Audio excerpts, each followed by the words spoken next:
नमस्कार, ये आकाशवाणी शिमला है। अब आप प्रभा शर्मा से प्रादेशिक समाचार सुनिए।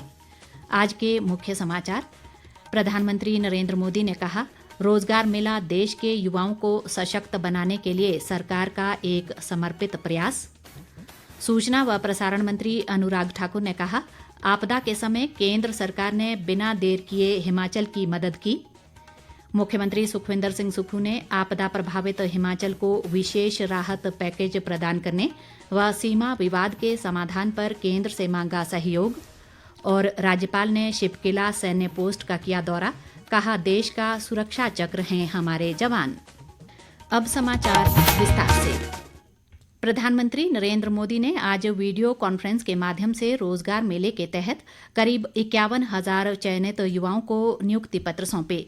इस अवसर पर उन्होंने कहा कि रोजगार मेला युवाओं को सशक्त बनाने और देश के विकास में उनकी सक्रिय भागीदारी के लिए सरकार के समर्पित प्रयास का एक रूप है।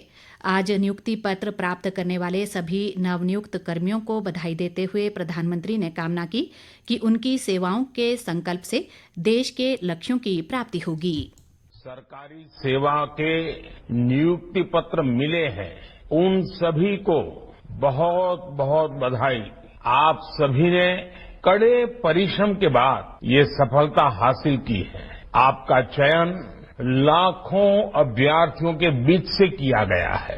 मेरी कामना है कि आपकी सेवाओं का संकल्प राष्ट्र के लक्ष्यों को सिद्धि तक ले जाएगा।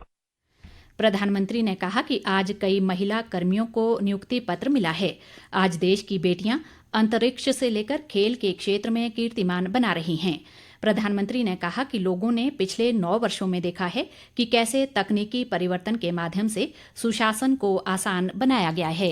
गैस सिलेंडर की बुकिंग से लेकर इलेक्ट्रिसिटी बिल के पेमेंट तक अब सब ऐप पर होने लगा है। डीबीटी के जरिए सरकारी योजनाओं का पैसा सीधे लोगों के अकाउंट में पहुंच रहा है। डीजी यात्रा से हमारा आना जाना आसान हुआ है। यानी टेक्नोलॉजी से करप्शन घटा है, क्रेडिबिलिटी बढ़ी है, कॉम्प्लेक्सिटी घटी है, कंफर्ट बढ़ा है। आपको इस दिशा में और ज्यादा से ज्यादा काम करना है। इधर केंद्रीय सूचना व प्रसारण मंत्री अनुराग सिंह ठाकुर ने शिमला के गेयटी थिएटर में आयोजित रोजगार मेले के अवसर पर 110 नवनियुक्त अभ्यर्थियों को सरकारी विभागों में नियुक्ति पत्र वितरित किए। इस अवसर पर उन्होंने अपने संबोधन में कहा कि रोजगार मेला को सर्वोच्च प्राथमिकता देना प्रधानमंत्री नरेंद्र मोदी की दूरगामी और सर्वस्पर्शी सोच का निर्णय है।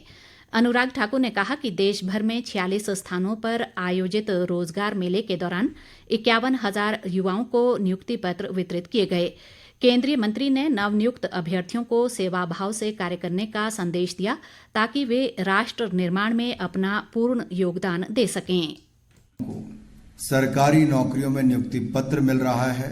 इस शुभ अवसर पर बहुत बहुत बधाई और शुभकामनाएं देता हूं। और यहाँ पर भी 110 के लगभग जो हमारे युवा साथी आए हैं, जिनको आज नियुक्ति पत्र दिया जाएगा।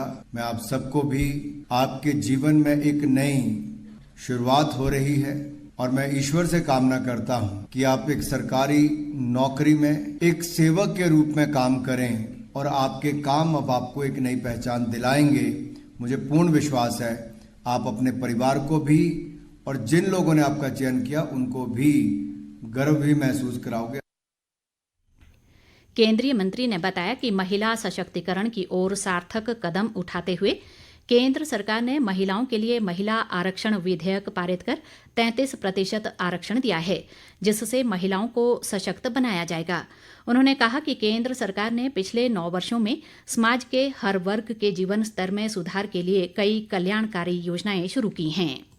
अनेक ऐसी योजनाएं हैं जिसके माध्यम से हम देश को आगे लेकर जा रहे हैं और इसीलिए जो 70 साल में मिलाकर 1-1.5 करोड़ घर बन पाए थे, प्रधानमंत्री जी ने 4 करोड़ घर गरीबों को बनाकर दे दिए, जिनमें से 80% घर केवल महिलाओं के नाम पर सीधी रजिस्ट्री है। 12 करोड़ से ज्यादा शौचालय बना दिए, 13 करोड़ घरों को नल से जल दे दिया, 60 करोड़ लोगों को 5 लाख का इलाज मुफ्त में आयुष्मान भारत में दे दिया। हर घर को बिजली और हर घर को पानी, मुफ्त में राशन, मुफ्त में वैक्सीन से लेकर जैसे 10 करोड़ रसोई गैस के सिलेंडर दे दिए, धुएं से मुक्ति दिला दी। अनेकों ऐसी योजनाएं जिससे ग्रामीण अंचल में जो परिवार हैं और जो गरीब और जरूरतमंद हैं उनको सबसे बड़ा लाभ मिला है। इस बीच केंद्रीय मंत्री अनुराग ठाकुर ने शिमला में पत्रकारों से बातचीत में कहा कि प्राकृतिक आपदा के समय प्रधानमंत्री नरेंद्र मोदी ने बिना देर किए हिमाचल की मदद की है। उन्होंने कहा कि केंद्र सरकार ने एनडीआरएफ और वायुसेना की टीमों के अतिरिक्त मानवीय सहायता भी हिमाचल में भेजी है। अनुराग ठाकुर ने कहा कि केंद्र ने हिमाचल में प्रधानमंत्री आवास योजना के तहत 11,000 मकान बनाने की स्वीकृति भी दी है। उन्होंने कहा कि प्रदेश की जनता जानना चाहती है कि कांग्रेस सरकार ने आपदा के समय लोगों को क्या दिया। प्रादेशिक समाचार आकाशवाणी शिमला से प्रसारित किए जा रहे हैं। मुख्यमंत्री सुखविंदर सिंह सुक्खू ने पड़ोसी राज्यों के साथ हिमाचल के हितों से संबंधित विभिन्न मामलों को त्वरित सुलझाने और आपदा से प्रभावित हिमाचल को शीघ्र विशेष राहत पैकेज उपलब्ध करवाने का केंद्र सरकार से आग्रह किया है। वे आज अमृतसर में केंद्रीय गृह मंत्री अमित शाह की उपस्थिति में उत्तरी क्षेत्रीय परिषद की 31वीं बैठक को संबोधित कर रहे थे। सुखविंदर सिंह सुक्खू ने कहा कि इस वर्ष भारी बारिश से राज्य में 12,000 करोड़ रुपए से अधिक का नुकसान हुआ है। उन्होंने कहा कि ऐसी आपदा के समय देश के प्रत्येक राज्य को राहत राशि प्रदान करने में कोई कमी नहीं होनी चाहिए। मुख्यमंत्री ने कहा कि राष्ट्रीय और राज्य स्तर पर आपदा राहत कोष के प्रचलित मानदंड वर्तमान में हिमाचल जैसे पहाड़ी राज्य की पुनर्निर्माण प्रक्रिया को प्रभावित कर रहे हैं, क्योंकि प्रदेश की भौगोलिक परिस्थिति के मद्देनजर राज्य को अधिक सहायता राशि की आवश्यकता है। उन्होंने इन मानदंडों में व्यावहारिक संशोधन की मांग भी की। मुख्यमंत्री ने हिमाचल में स्थापित 100 मेगावाट की शानन जल विद्युत परियोजना को मार्च 2024 में लीज की अवधि समाप्त होने पर हिमाचल को सौंपने में पंजाब सरकार से सहयोग मांगा। उन्होंने कहा कि बीबीएमबी की परियोजनाओं में हिमाचल की 7.19% हिस्सेदारी के दृष्टिगत प्रदेश को बीबीएमबी निदेशक मंडल में पूर्णकालिक सदस्य का दर्जा प्रदान किया जाना आवश्यक है। उन्होंने बीबीएमबी परियोजनाओं में हिमाचल के लिए 12% निशुल्क ऊर्जा रॉयल्टी प्रदान करने और राष्ट्रीय जल विद्युत निगम, राष्ट्रीय ताप ऊर्जा निगम और सतलुज जल विद्युत निगम जैसे केंद्रीय उपक्रमों की जल विद्युत परियोजनाओं में हिमाचल की वर्तमान 12% रॉयल्टी को बढ़ाकर 30% करने का आग्रह किया। उन्होंने हिमाचल को सर्वोच्च न्यायालय के निर्णय के अनुरूप बीबीएमबी से बकाया लगभग 4,000 करोड़ रुपए अविलंब दिलवाने का भी आग्रह किया।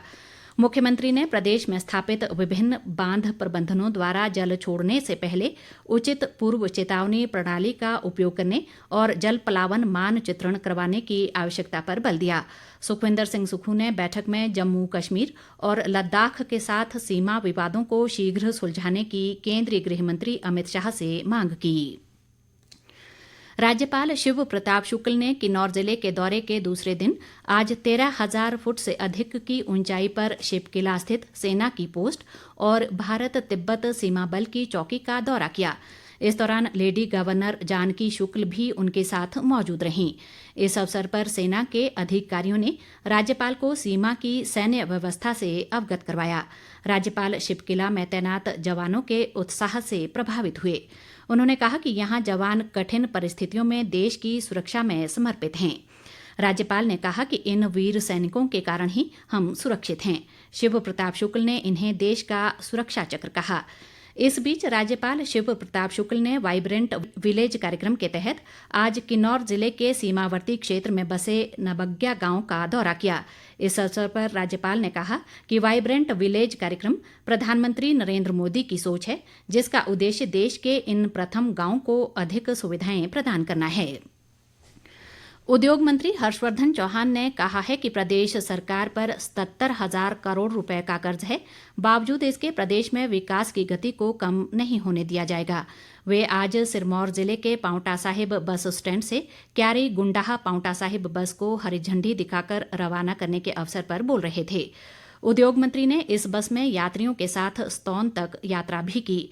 उन्होंने बताया कि इस बस के चलने से शिलाई विधानसभा क्षेत्र के लोग लाभान्वित होंगे और ये मांग कई वर्षों से की जा रही थी। नेता प्रतिपक्ष जयराम ठाकुर ने कहा है कि प्रदेश सरकार हर मोर्चे पर फेल हो गई है और सरकार में तालमेल का खमियाजा प्रदेश के लोगों को उठाना पड़ रहा है। एक बयान में उन्होंने कहा कि सरकार की नीतियों के चलते प्रदेश में उद्योग बर्बाद हो रहे हैं और कई औद्योगिक इकाइयां बंद होने की कगार पर हैं। नेता प्रतिपक्ष ने कहा कि राज्य को आगे ले जाने में उद्योगों का बड़ा योगदान होता है, लेकिन प्रदेश सरकार की कोई उद्योग पॉलिसी नहीं है। जयराम ठाकुर ने कहा कि जब तक उद्योगों के अनुकूल माहौल नहीं होगा तब तक प्रदेश में उद्यमी नहीं आएंगे। अंत में मुख्य समाचार एक बार फिर। प्रधानमंत्री नरेंद्र मोदी ने कहा, रोजगार मेला देश के युवाओं को सशक्त बनाने के लिए सरकार का एक समर्पित प्रयास। सूचना व प्रसारण मंत्री अनुराग ठाकुर ने कहा, आपदा के समय केंद्र सरकार ने बिना देर किए हिमाचल की मदद की। मुख्यमंत्री सुखविंदर सिंह सुक्खू ने आपदा प्रभावित हिमाचल को विशेष राहत पैकेज प्रदान करने व सीमा विवाद के समाधान पर केंद्र से मांगा सहयोग। और राज्यपाल ने शिपकिला सैन्य पोस्ट का किया दौरा, कहा देश का सुरक्षा चक्र हैं हमारे जवान। इसके साथ ही ये समाचार बुलेटिन समाप्त हुआ। नमस्कार।